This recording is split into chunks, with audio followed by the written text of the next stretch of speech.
Hello students, today we will start with chapter 1 chemical reactions and equations. First, you have studied in class 9th about physical changes and chemical changes. Let's discuss physical changes. What are the physical changes? The changes in which only change in physical properties like color, shape, size and state takes place. मतलब कहने का ये है कि वो change जिसमें सिर्फ physical properties जैसे कलर, शेप, साइज ये चीजें चेंज हो तो हम कहते हैं कि वो फिजिकल चेंज हुआ है। सेकंड पॉइंट है there is no change in chemical composition of the substance. जब कोई फिजिकल चेंज होता है तो उस सब्सटेंस की केमिकल कंपोजिशन में कोई चेंज नहीं आता।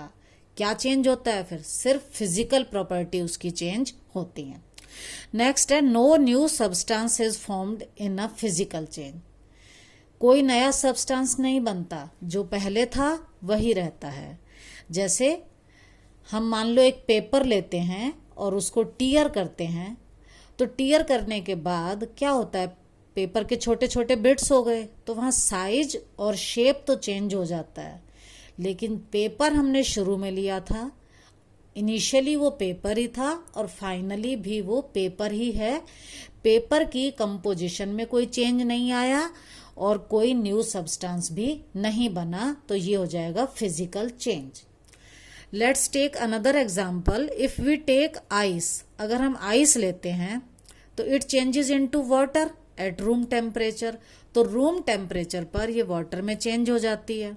And when we heat water it changes into vapour और स्टीम। अब यहाँ क्या है, here ice, water and vapour.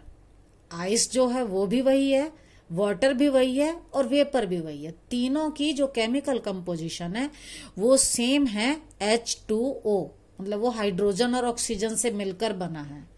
There is no change in chemical composition. कोई नया सब्सटेंस नहीं बना, वो वाटर ही रहा है, H2O ही रहा है। तो फिर चेंज क्या हुआ? There is change only in its state. Ice is solid, water is liquid and vapour is gas. So conversion of ice into water, ice से वाटर का बनना, and conversion of water into vapour, और water से vapour का बनना, are the example of physical changes. ये physical change का example है। इसी तरह से other examples of physical change, tearing of paper into pieces, आपको बता चुकी हूं। मेल्टिंग ऑफ वैक्स, जब कैंडल में वैक्स मेल्ट करता है, पिघलता है, तो क्या होता है, वो सॉलिड से लिक्विड में चेंज होता है, और जैसे ही हम उसको छोड़ देते हैं तो वो लिक्विड से वापस सॉलिड में चेंज हो जाता है। और अगर हम कैंडल को बर्न करते हैं तो जो लिक्विड वैक्स है वो वेपर में चेंज होने लगता है और फिर वेपर बर्न करते हैं। तो कैंडल के अंदर डबल केस है, जब मेल्टिंग हुई वैक्स की या वैक्स के वेपर बने तो वो फिजिकल चेंज है, लेकिन जब बर्निंग के बाद स्मोक और लाइट बनी तो वो केमिकल चेंज है।